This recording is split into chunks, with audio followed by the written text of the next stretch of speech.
Hola, hola, pues vamos a platicar sobre el clima astral del 2 de marzo, la primera semana de marzo al 8 de marzo. Em, Creo yo que es una semana, espérenme porque ya no estoy segura que me está detectando el micrófono. Mm, sí, está prendido. A ver, otra vez. Otra vez, otra vez, otra vez. Ah, sí está. Ya, perdonen. Es que ya lo probé varias veces y se supone que ya había encontrado la configuración, pero no veía el microfonito. Bueno, yo sé que no me ven, pero todavía no estoy lista para presentarme tanto en YouTube, pero poco a poco. Y también me platican si esta forma, en lugar de la presentación, si mostrándoles las cartas pues vamos entendiendo mejor, les gusta también. Estoy probando. Bueno, ahora sí, vamos con el clima. Y es una semana todavía con bastantes movimientos astrológicos, bastantes, y yo sé que ha sido no tan sencillo sostener eh, tanta sensación emocional, pero al mismo tiempo ya la carga de fuego. Pero bueno, entonces el primer momento, o sea, el día de mañana, lo primero que pasa es que entra Marte. Este es del eclipse, esta carta que ven aquí es del eclipse, pero bueno. El 2 de marzo, este es del 3, pero el 2 de marzo entra ya Marte en Piscis, ¿no? Marte ya empieza a entrar en Piscis y pues esto nos pone, el Marte es uno de los planetas que se siente bastante fuerte, o sea, los planetas internos cuando hacen movimientos sí generan un impacto, sí llegan a generar un impacto emocional. Marte en Piscis es un Marte que normalmente no se siente tan cómodo como algunos dirían, porque la acción se vuelve bastante difusa, la energía se vuelve menos directa y puede haber mucha irritabilidad silenciosa o fatiga, em, cansancio, agotamiento.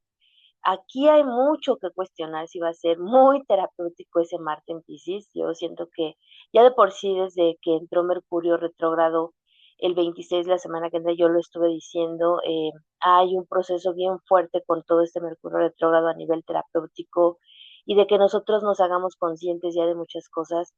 Pero bueno, Marte aquí ya entra en procesos, eh, en aumentar tensiones, lo voy a decir así, ¿no? Aumentar tensiones porque Marte no, en Piscis no se le permite descargarse como a Marte le gusta, no se descarga con confrontaciones directas. Entonces, el desgaste es subterráneo y no necesariamente nosotros entendemos cómo afrontar esos desgastes, porque puede ser que aún haya mucha reminiscencia de estar actuando por culpa, por evasión, eh, que estemos actuando como hemos aprendido a gestionar y que estas gestiones no nos hayamos dado cuenta. No sé si estoy eh, haciendo correctos los verbos, perdónenme, a veces me va a pasar en las transmisiones. Eh, digamos que nosotros ya venimos con una gestión, ¿no? Venimos con una manera de operar las cosas. Y con este Marte nos empezamos a dar cuenta o empezamos a sentir, tal vez no con plena conciencia, aunque cuando Marte toque el Sol puede ser perdón, cuando Mercurio retrógrado y el Sol hagan una conjunción, puede ser que esto se nos clarifique mucho más, que nosotros nos demos cuenta que estas formas en las que hemos venido operando más bien son desde descargas, desde culpas o desde evasiones y que no nos habíamos dado cuenta, ¿no? Y que tú dices, ya no quiero, ya no puedo, que nos ha estado drenando mucha energía, situaciones, relaciones, dinámicas que han estado drenando bastante la energía sin verdaderamente darnos cuenta. Y pues bueno, este martes no es que solamente nos vaya a tocar el día lunes, sino que inicia apenas el proceso. Es parte interesante de toda la semana cómo está operando este Marte y no podemos dejar de ver, ¿no? Que hace aquí en esta línea roja que estoy subrayando con azul, que me está quedando bien fea, pero déjenme pongo otro color. Esperen, me voy a poner uno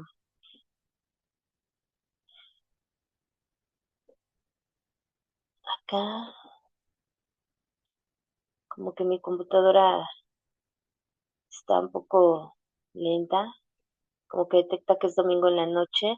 Bueno, mientras cambia de color, pero aquí podemos ver la línea roja, ¿no? Como Marte está haciendo una cuadratura, entonces todavía está mucho más densa a un Urano directo. Normalmente la relación Marte-Urano, aunque no es exactamente igual, ¿no? En la relación de los aspectos, pero la dinámica Marte-Urano recuerda mucho a la carta de la Torre. Eh, si bien es verdad, ¿no? Que la carta de la Torre en el siempre con una ruptura que a veces es bastante imprevista. Pero bueno, esto lo vamos a hablar un poquito más con esta carta del eclipse. Y pues llega el eclipse, ¿no? Directamente. Ahorita que quiera operar nuevamente mi... Ay, ahora sí. Ay, sé por qué no me dejaba. Bueno, este, tenemos aquí vamos a ver que el sol, ¿no? Pues por supuesto que está en Piscis porque es una luna llena. Está la luna en Virgo, por supuesto, en el grado 12 y vemos que está a 4 grados del nodo sur. Entonces, de alguna forma hay una conjunción, aunque no es exacta, pero sí hay una conjunción con Ketu, ¿no? Al mismo tiempo que el Sol está haciendo una conjunción con el nodo norte. El eclipse es lunar. Sabemos que cuando el eclipse es lunar, la Tierra, de alguna forma aquí, está interponiéndose entre la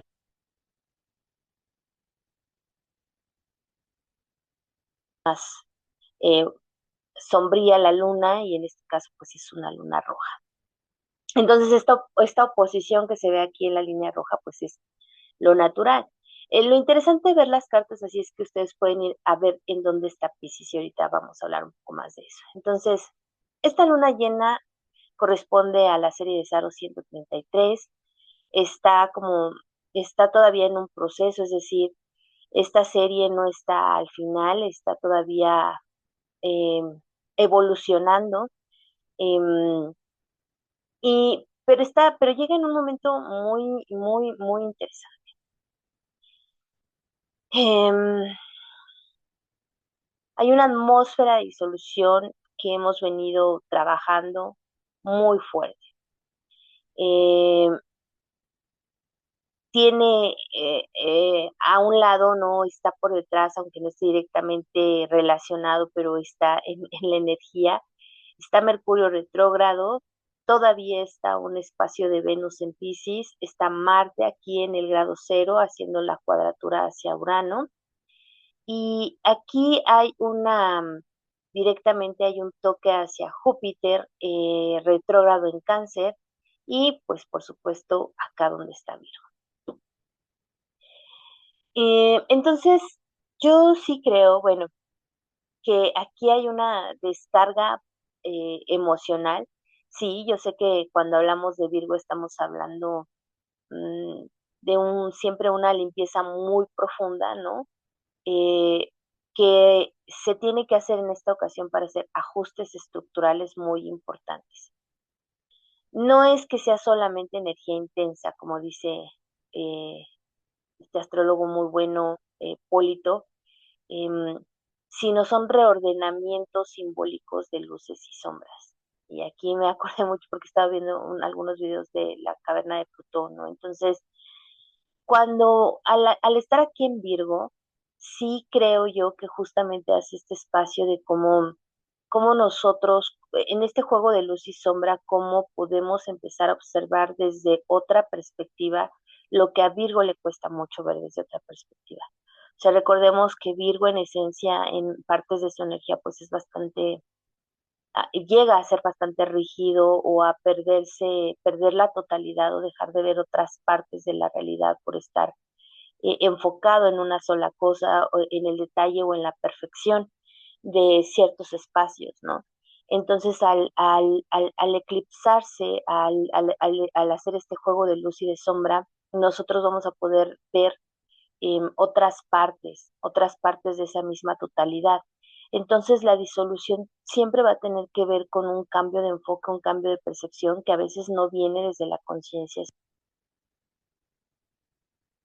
¿Qué naturaleza tienen estos eventos? Pues al estar Marte aquí, por supuesto que aunque no está eh, en una conjunción directa, está muy comprometido con la energía. Yo veo muy comprometida la energía aquí en Marte y puede ser que estos cambios abruptos pues estén muy relacionados también en donde nosotros tengamos a Tauro, ¿no? Que además, mm, bueno, es que yo sí creo que aquí Venus y Tauro tienen un juego muy importante. Bueno, entonces obscurece una conciencia emocional, que es con la que normalmente percibimos esta estructura, y revela cosas, porque también estos eclipses, sobre todo los de luna, sí revelan que ya estaba gestándose y tiene efectos en meses posteriores, no va a ser exactamente el martes, ¿no? Lo que veamos. Siempre van a actuar como puntos de inflexión en esa zona en donde nosotros tengamos Virgos, no se viven como eventos aislados. Entonces, cuando está tan cerca del nodo, se vuelve kármico, se vuelve algo que no es solo una depuración em, de algo que ya no funciona, sino de algo que también está ya involucionando en nosotros. Entonces señala un territorio de destino que ya estaba muy cargado, ¿no? Muy saturado, muy denso. Virgo no es emocional en términos románticos, es crítico, es diagnóstico y es quirúrgico. Entonces es muy posible que vengan muchas situaciones en donde se corten ilusiones de manera muy práctica, donde se expongan fallas en los sistemas, que no solamente estamos hablando a nivel personal, sino también hacia afuera, y mostrar dónde el servicio se ha vuelto servidumbre, em, donde también la sumisión se ha vuelto humillación. em, e incluso procesos de esclavitud, porque aquí hay mucho en Virgo y en Piscis que hablar también de eso. Y yo lo he dicho en estos últimos audios que he hecho podcast, que no necesariamente tenemos una relación, o sea, no hablo tanto de la astrología mundial ni de política, al menos no tan públicamente, pero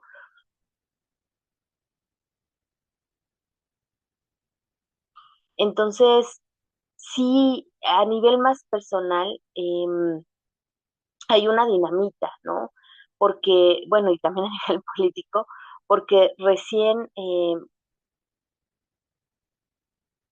Marte-Urano es en donde nosotros podemos encontrar muchas explosiones imprevistas, ruptura de estabilidad en nuestro sistema económico individual, ¿no? Estructural, familiar, y pues muchos más estallidos sociales con raíces que son principalmente emocionales.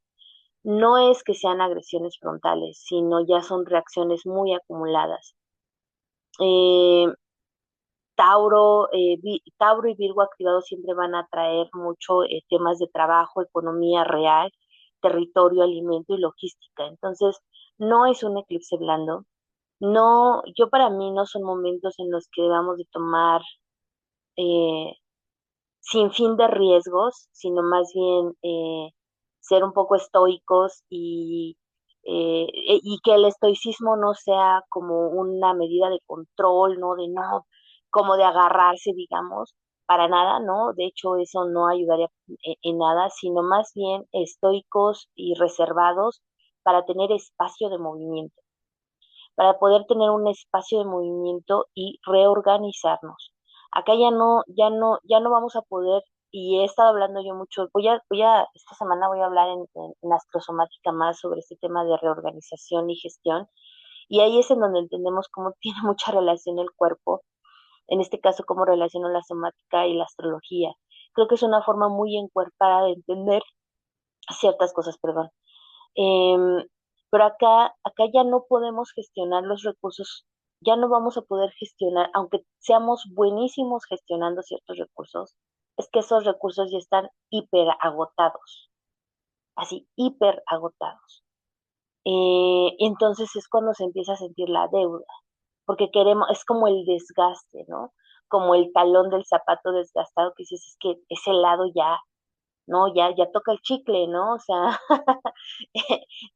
y no es, escuchen esto, porque no es que haya escasez en todo sentido, sino que no miramos como, no pisamos del otro lado, ¿no?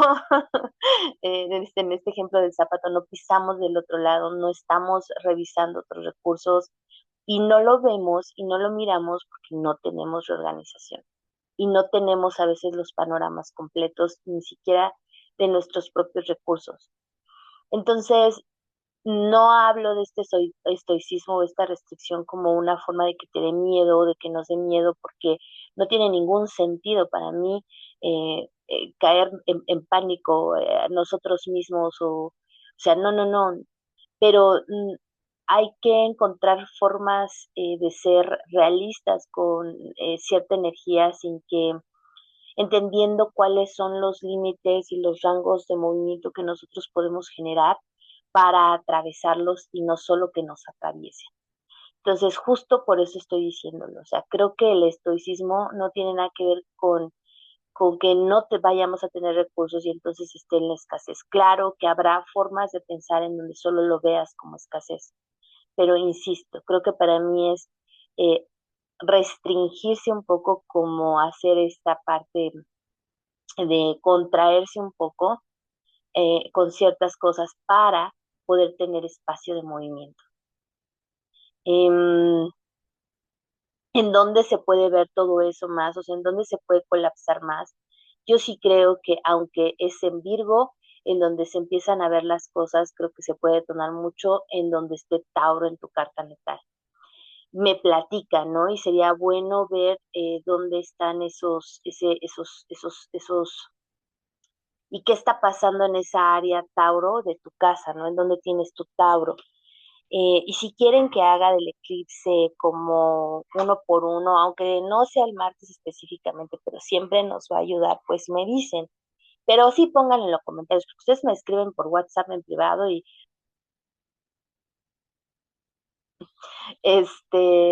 bueno, entonces,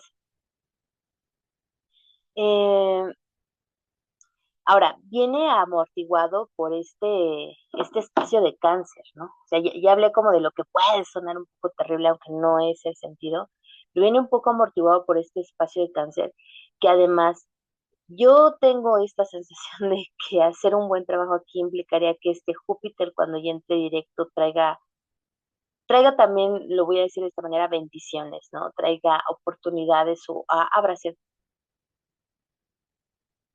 aquí es en donde nosotros podemos, digamos, como dice, estás acá, ¿no? Y si yo lo viera como un escenario acá,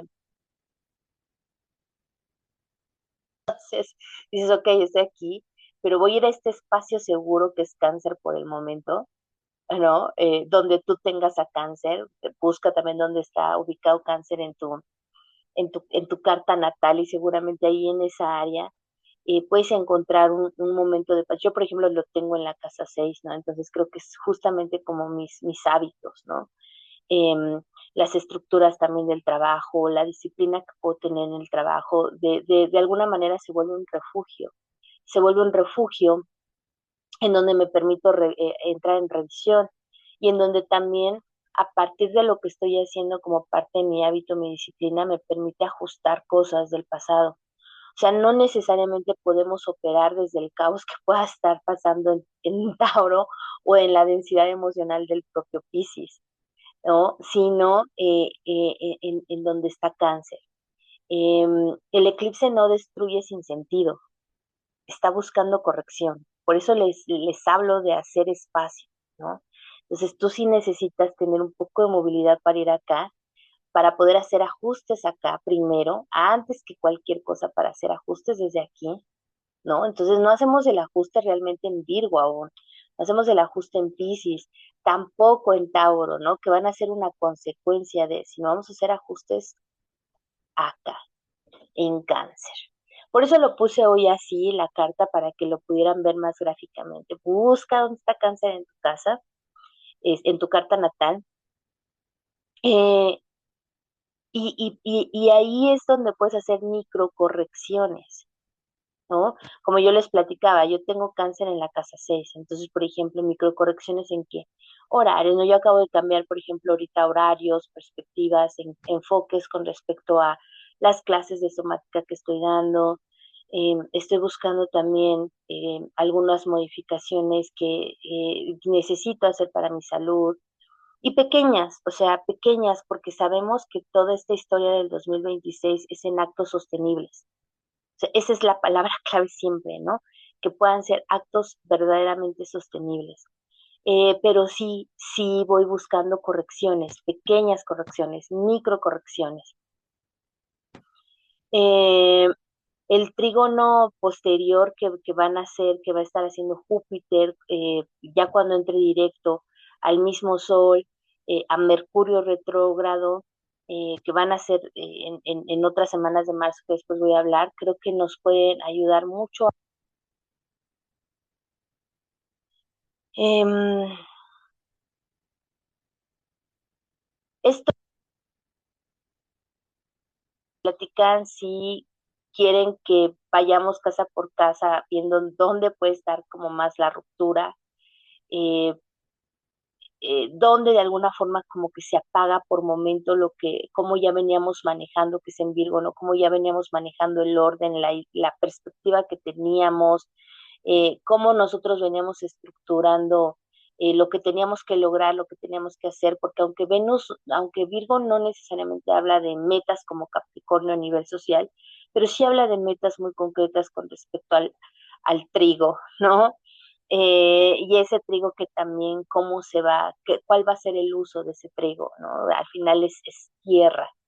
Em, la disolución de expectativas, de sueños, de idealizaciones, de la propia personalidad, de la narrativa que está sucediendo en Pisces, impacto directo para mí en Marte y refugio en Cáncer en Tauro, perdón, y refugio en Cáncer. Entonces, sería interesante ponerlo desde esa perspectiva en casa por casa, pero sí hay que ver como los movimientos de los ascendentes y eso pues nos llevaría por lo menos una hora, porque ya saben que yo no soy muy rápida para, ¿no? Ya saben que, ¡pum! Bueno, entonces, por acá puse, déjenme cambiar, por acá puse, y déjenme borrar también todos mis dibujitos. El 6 de marzo, Venus entra en Aries. O sea, como se dan cuenta, todos los días tenemos movimiento. El 6 de marzo, bueno, descansamos 4 y 5. Bueno, descansar es por decir algo.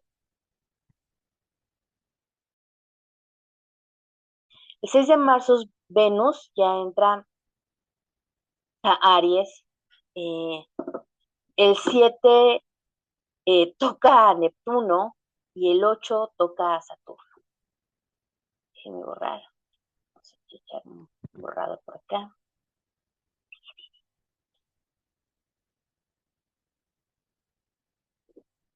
Estos pequeños, ahí está. Ya cambié la carta. Esta carta me parece que es la del 6, no me acuerdo cuál es. A ver de qué día es. Sí, es del 6 de marzo. Pero bueno, aquí les puedo enseñar porque de todas formas el movimiento es chiquitín. Entonces, Venus aquí ya está en Aries, si se dan cuenta, ¿no? Ya dejó aquí a sus compas de Piscis. Está en grado 0. Eso es el 6. El 7 avanza un grado y hace la conjunción con Neptuno y el 8 avanza otro grado y hace la conjunción con Saturno. Neptuno y Saturno ya se separaron un grado, pero sigue siendo una conjunción. Entonces, por eso, aunque están en conjunción, digamos que en diferente día se tocan así ya de frente, ¿no? Es súper interesante saber que Venus es el primer planeta, digamos, interior, es el primer planeta personal que toca esta conjunción. Sabemos que la conjunción no fue apenas hace unos cuantos días, ¿no? Y Creo que sabemos todos los que nos gusta la astrología que finalmente es una conjunción que no tiene precedente histórico desde antes de Cristo, al estar en grado cero en Aries. O sea, sí han estado juntos en otras ocasiones Neptuno y Saturno, pero no en Aries, y no hicieron la conjunción exacta en grado cero. Entonces, es algo muy trascendental, y que Venus sea el primero que toca, a mí me remite mucho también a la fuerza femenina. Eh, Voy por partes. Entonces, vamos a analizar estos 3 días como un solo espacio, ¿no? Que es también lo que viene en la semana. Espérenme tantitito. Em, Neptuno, pues sabemos que simboliza un anhelo, pero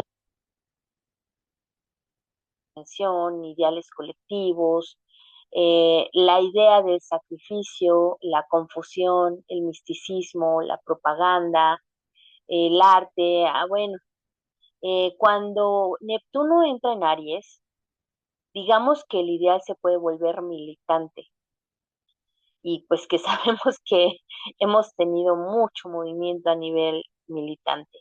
La fe se puede volver una identidad y la ilusión se puede volver acción. Saturno en Aries tampoco es cómodo. Aries quiere iniciar, Saturno quiere limitar, pero juntos Neptuno y Saturno estructuran nuevas narrativas colectivas. Históricamente, como digo, aunque no hay un precedente como tal, pero estas conjunciones llegan a redefinir ideologías, a cambiar las estructuras de poder y a marcar inicios de ciclos sociopolíticos muy importantes. Ya sabemos, pero hay que citarlo, que estamos ante un reinicio ideológico de global, pero que Venus sea el primer planeta que toca esta conjunción es muy simbólico. Nos dice, por un lado, que Venus cuando al entrar a Aries, pues tiene deseo. Venus son valores, son vínculos, son economía, es autoestima y son acuerdos sociales. El primer planeta personal que toca la conjunción histórica, ¿no? Y entonces nos podría decir que la reestructuración comienza por valores. Eh, no es por la guerra, no es por el poder como tal, no por el deseo, sino por el valor. Em, el 7 mismo, mientras estamos atravesando esta historia en Aries, Sol hace una conjunción con Mercurio retrógrado, ¿no? O sea, pasan cosas, ¿no? Ahora sí que están pasando cosas. Entonces, porque aquí se me fue caray, espérame tantito, esta parte. Ahora sí. Aquí no se ven en conjunción porque les digo que esta es la carta del 6, pero el 7 ya avanza un grado el Sol y ya hace la conjunción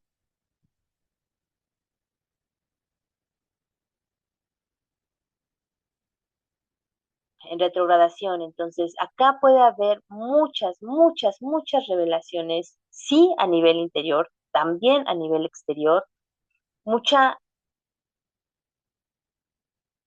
mucha conciencia de Dios, por supuesto. Vean en dónde tienen Piscis, ¿no? Vean en dónde tienen Piscis en sus cartas natales, porque eso puede traernos mucha información, y sobre todo hagamos conciencia de qué dinámicas tenemos en esa casa, ¿no? Por ejemplo, nosotros acabamos de hacer un ritual Piscis Venus con o sea, un ritual terapéutico en donde nos miramos, ¿no? La idea de esto es ir, mirarnos, saber cómo estamos verdaderamente en estas relaciones, en estas dinámicas, y bueno, ahorita hablo más de eso, pero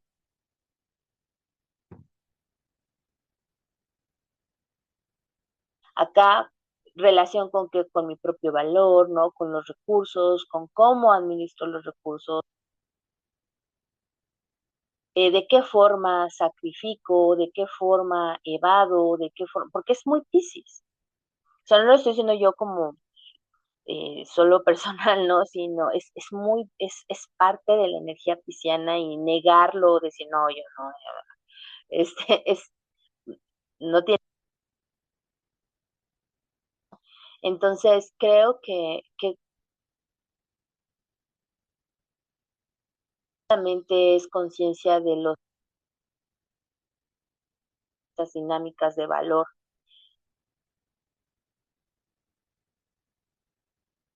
Entonces, claro va a ser una semana con bastante verdades incómodas, ¿no? Primero por el tema del eclipse y luego se reafirma con Mercurio en conjunción con el Sol. Pero es una claridad, y no es una claridad que venga tan racional, ¿eh?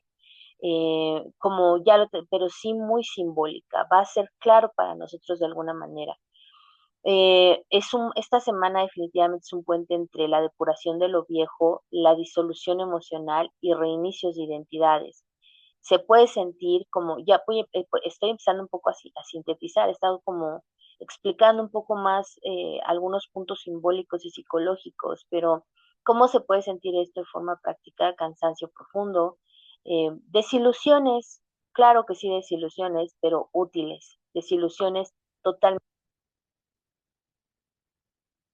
muy similar, decisión afectiva, radicales, que yo creo considera que hay que tener cuidado con esto, con las decisiones afectivas radicales. Sí creo que tengamos los impulsos, pero siento que hay que tener cuidado. Una necesidad de redefinir quiénes somos. Entonces el eclipse muestra que algo ya no funciona. Venus-Neptuno dice, pero quiero creer, ¿no? Quiero creer en algo.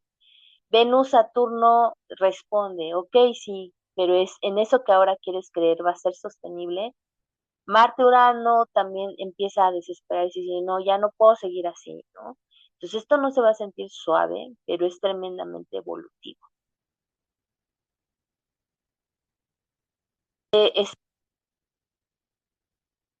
porque hablamos mucho en la astrología del gran reinicio, el gran reinicio, el gran reinicio, pero el gran reinicio no es de un momento al otro, se va haciendo un proceso y vamos tomando también conciencia a gotas, claro, si queremos hacerlo, ¿no? En todo esto creo que para mí es muy importante decirles, por eso les digo que hay que cuidar mucho la reactividad, aunque se tengan ganas y aunque por momentos digas, no, sí, ya no lo soporto más, porque hay que tomar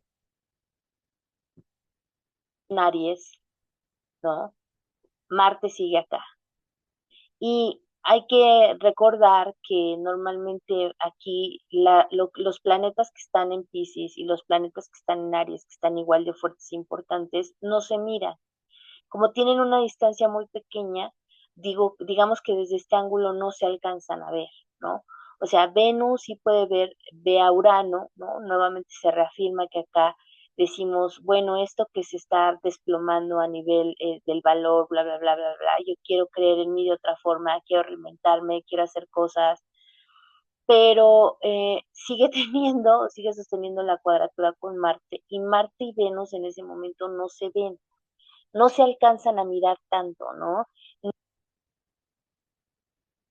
puede ser que estemos actuando desde emociones, que si nosotros no trabajamos con mucha conciencia, o sea, nosotros mismos ponernos más en el centro para poder mirarnos, digámoslo así, y hacer un trabajo más terapéutico con Marte, darnos cuenta si estamos cargando culpa, si estamos manipulando, si nos están manipulando, si estamos evadiendo, si estamos aferrándonos también a ideales o aferrándonos a justicias, a qué nos estamos aferrando, desde qué creencias, desde qué narrativas, y que no es realmente que la narrativa, o sea, la narrativa ya está desarmada y entonces podemos entrar a muchos discursos de victimistas y no porque no, yo soy defensora de permitir que se nombren las violencias sistemáticas. Sin embargo, estamos en una línea sutil entre permitir que esa narrativa nos coloque en una identidad en donde nosotros estamos solo queriendo descargar emociones, solo queriendo entrar en la rabia, en la ira, como queriendo, digamos, una venganza disfrazada y no encontrar estructuras de reparación. Sin ningún tipo de compasión, y yo no me refiero a perdonar al sacrificio, no, sino me refiero a ocuparnos como sociedad o como humanidad en encontrar espacios de reparación y con la conciencia de que hay cosas que jamás se van a poder reparar, pero que de eso, que ese es el verdadero sacrificio no cristiano, que de eso no podemos hablar, es, sabes, es como parte de vivir, pero sí definitivamente hay que preguntar qué costos y cuáles de todos esos costos y cuáles de todas esas cosas son provocadas precisamente por todas estas descargas emocionales, ¿no? Y yo pues me voy a permitir decir esto, pero con respecto a los conflictos actuales que hay, escuchaba a una analista y me gustó mucho cómo, con qué claridad puso esta perspectiva, ¿no? Porque decía, acá no se trata de si hay buenos o malos. Las guerras como antes las creíamos, ¿no? Del bueno contra el malo al estilo Hollywood, ¿no? De la persona que está defendiendo y entonces yo tengo que tomar un bando porque yo tengo esta creencia, yo tengo esta creencia. Y a veces el sujeto A contra el sujeto B, en realidad ninguno de ambos están buscando conveniencia, poder, em, y eso puede ser tomado como descargas emocionales. O sea, ustedes dirán, no, pero ¿qué tiene que ver esto con la descarga? Esas actitudes en muchas ocasiones son descargas emocionales. Y en este caso el pueblo, ¿no? Quienes son en muchos consideran que estar posicionados en uno en el otro cuando estamos muy lejos de esos intereses realmente descargas emocionales y que suelen ser muy confusos, quedan como ese sándwich que finalmente es el que paga muchas de las consecuencias y al final el pueblo mismo es eh, el corazón y el que sustenta realmente esas realidades. Espero haberme explicado, no puedo ser más directa, o sea, no lo puedo decir más abiertamente, pero así como pasa en el afuera, pasa en el adentro. Con cuántas cosas nosotros podemos seguir justificando nuestras propias guerras, ¿no? Em, Nuestras propias narrativas, ya sea que sean desde el lado de bueno, moral, esto, el otro, o desde el otro lado, que todo el mundo se cree justificado para lo que hace, y no nos ponemos en un lado más objetivo, o a ver otras partes de los panoramas o realmente qué es lo que estamos afectando. Entonces creo que todo esto es parte de las valoraciones también, em, pero sí creo que ahorita todavía está confuso. Entonces hay que tener cuidado, em, porque de alguna forma, aunque queremos afirmar ya nuestro deseo, aunque queremos ya estar, eh, queremos sentir como los cambios, queremos creer, ¿no? Queremos tener esperanza, porque Aries también es esperanza, ¿no? Entonces es algo que normalmente no se dice, pero Aries también es esperanza. Entonces queremos tener esperanza de algunas otras cosas, ¿no? Sin embargo, todavía si no depuramos intenciones, si no depuramos todo el espacio pisciano, es como querer construir en suelos húmedos. Em, digamos que Venus dice quiero, pero Marte dice, pues sí, pero todavía no puedo sostenerlo, ¿no? Porque todavía traigo la culpa, todavía traigo la manipulación, todavía traigo el victimismo, todavía traigo, o sea, entonces la voluntad está difusa.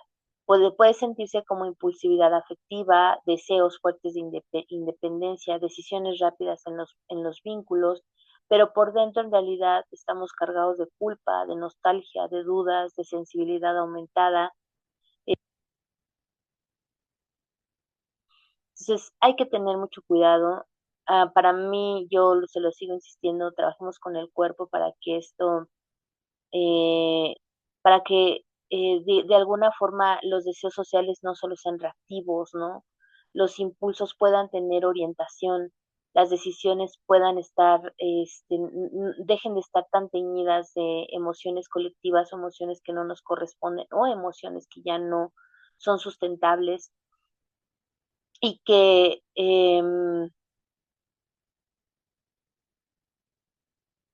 Bueno, ya sé que me quedé como en el y que bueno, cuando el regente de un signo no está fuerte, ¿no? Aquí que en este caso es Marte, puede producir que relaciones inicien desde intensidades emocionales, muchas declaraciones impulsivas, pero con mucho fondo de vulnerabilidad. Y esa ya me la sé. Entonces, solo, solo observemos un poco más.